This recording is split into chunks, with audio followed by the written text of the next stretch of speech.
নমস্কাৰ বন্ধু বান্ধৱীসকল, স্বাগতম জনাইছোঁ সকলোকে অন্য এটা ভিডিঅ'লৈ।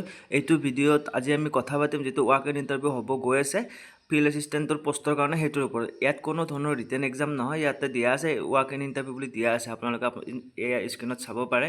In pursuance of director of land records and surveys etcetera Assam letter number ইমান willing candidates along with all original requisite documents for the walk-in interview for engagement of field assistant under mission বসুন্ধৰা 3.0 মানে বসুন্ধৰা যেটো 3.0 বসুন্ধৰা 3.0 যেটো mission আছে তাৰ ওপৰত আপোনালোকৰ field এছিষ্টেণ্টৰ প্ৰয়োজন আছে। তাৰ কাৰণে আপোনালোকৰ এইটো এংগেজমেণ্টটো হ'ব কণ্টেক্সচুৱেল বেচিছ। আপোনালোকে যদি ইণ্টাৰেষ্টেড হয় আপোনালোকে এপ্লাই কৰিব পাৰিব, আৰু এইটোত কোনো ধৰণৰ ৰিটেন এক্সাম নহয়। এইটো আপোনালোকে ৱাক ইন ইণ্টাৰভিউ দি যদি চিলেক্ট হয় আপোনালোকে জবটো কৰিব পাৰিব।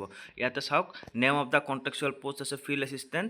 পিৰিয়ড অফ এংগেজমেণ্ট 4 মাহৰ কাৰণে আপোনালোকক লোৱা হ'ব, আৰু 4 মাহত আপোনালোকৰ পাৰ মান্থ দিয়া হ'ব 14,672 টকাকৈ। আৰু এডুকেশ্যনেল কোৱালিফিকেশ্যন লাগিব HS পাছ উইথ কম্পিউটাৰ, আৰু টোটেল পোষ্ট হৈছে 5টা, আৰু টাইম হৈছে ইণ্টাৰভিউ 12 বজাত, আৰু তাৰিখ হৈছে আপোনালোকৰ ইয়াতে দিয়া আছে 4 আগষ্ট 2025, আৰু 12 বজাত আপোনালোকে অফিচত যাব লাগিব। এতিয়া অফিচ কোনটো হ'ল? অফিচ হ'ল গোগামুখ ৰেভিনিউ চাৰ্কুল।